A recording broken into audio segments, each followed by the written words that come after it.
Hard gewerkt door leden van de Landmachtcompagnie van Defensie. Ze waren bezig met het opruimen van al het afval dat in die baai is aangespoeld. En we spraken daarover met de woordvoerder van Defensie, Marinka Hiraldo Vos van Koten.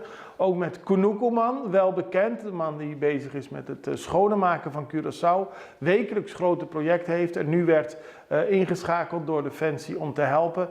En ook met de Curaçaose militair Wenny, die uitlegt hoe hij deze schoonmaakactie ziet. Vandaag is Defensie in het Caribisch gebied aanwezig bij de Boca Ascension. En samen met de Kunukuman ruimen we de baai op. Dus naast militaire activiteiten proberen wij ook wat terug te geven aan de samenleving. En vandaag is dat dus het opruimen van de baai. En hoe vinden de mannen het?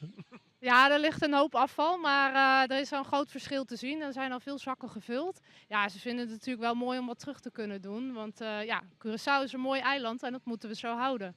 Maar is het moeilijk om ze te motiveren om zoiets te doen of hebben ze er wel zin in om zo te zeggen? Nee, daar hebben ze zeker wel zin in. Want het is weer een keer wat anders. En je hebt toch ook de saamhorigheid om het samen te doen.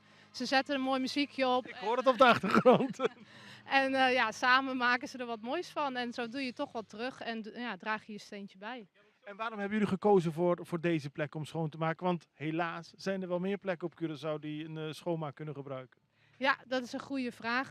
Dat wordt iedere keer apart bepaald. Ja, er zijn genoeg plekken en vandaag is hiervoor gekozen, dicht bij Ascension. Omdat hier toch ook heel veel afval lag. En er wordt samengewerkt met de Kunukuman, omdat hij natuurlijk ook ervaring heeft met het opruimen van grote hoeveelheden afval. Dat klopt, ja. En zo doen we iedere keer met een ander goed doel, proberen wij wat bij te dragen. Dus het is niet zo dat we hier alleen maar meehelpen, maar ook met andere organisaties. Wij krijgen soms aanvragen binnen en dan is het afhankelijk met wie we meehelpen hoe dat uitkomt. Ja, we zijn hier met 70, 80 militairen op hun verzoek bezig. En we hebben dit aan resultaat op het moment. Er wordt enorm veel weggehaald, dus ja, dat is goed. Het meeste komt vanuit de zee. Dat is een trieste zaak, daar ligt hier heel veel plastic. We noemen het niet voor niks de plastic baai, wat heel triest is. Maar ja, dat krijg je met de hand zowat niet weg. Maar we hebben zometeen wel, ik denk dat we 1000 kilo op de sloffen aantikken. En dan is het vooral plastic. Ik zie ook autobanden liggen. Ja, plastic, autobanden, doppen, rietjes. Eigenlijk al het afval wat je maar kan bedenken. En dat is een trieste zaak. De grote stukken van een dekzeil, grote stukken van plastic zakken waar beton in gezeten hebben of iets van die aard. Ja, en dat wordt overboord gegooid of zeg het maar. Er staat geen kaartje bij waar het vandaan komt. Dat is het probleem. En er ligt hier heel veel microplastic. Van die hele kleine stukjes. Ja, maar dat is niet weg te ruimen. Want als je dat gaat wegruimen, moet je het met een schop doen. Nou, dan schep je meer zand en stenen mee. Dus dat moet je eigenlijk gaan zeven. Ja. Is niet te doen. Moet je met een shovel een meter afgraven. Ja, we zitten op Curaçao, toch? Het leger heeft een maand of 2,5 geleden mij benaderd. Van we gaan een actie doen en dat willen we in samenwerking met jou doen. Dus dat is een goede zaak, dat is goede reclame. Reclame tussen haakjes staan uiteraard. Al het verzamelde spul wat we hebben, dat gaat zo meteen in een militaire vrachtwagen. En dat gaat op de goede plaats afgevoerd worden. Dus ja, dat is een goede zaak. Dit zijn allemaal jonge soldaten.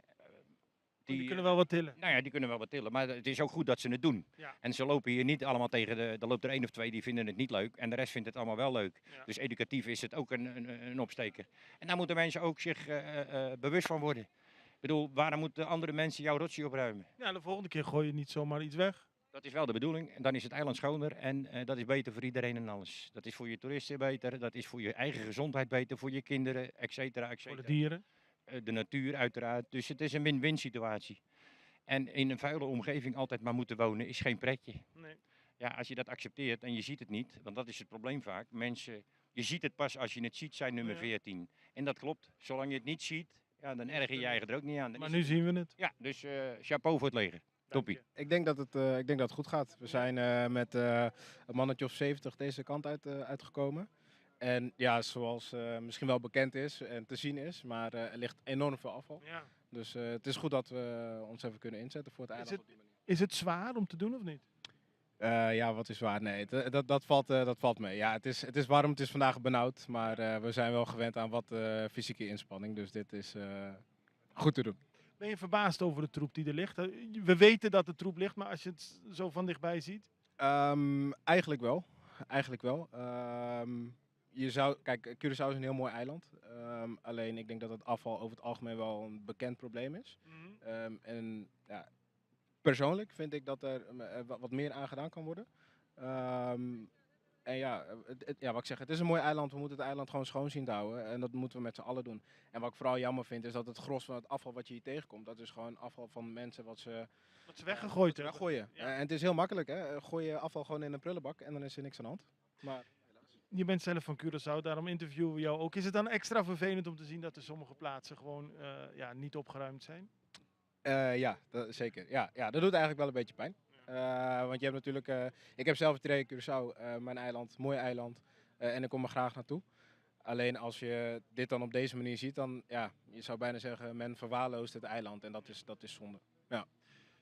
Maar ja, nu is er weer schoongemaakt. We zenden dit ook uit om de mensen op het hart te drukken van gooi je afval niet zomaar weg. Want het komt uiteindelijk heel vaak in de natuur terecht en dan moet het daarna weer opgeruimd worden. Ja. Dat is eigenlijk de belangrijkste boodschap. Ja, inderdaad. Het is, mensen hoeven er niet heel veel voor te doen. Het is Gewoon niet gooi je troep opruimen. Het is gewoon je eigen afval, dat gooi je in een prullenbak en klaar.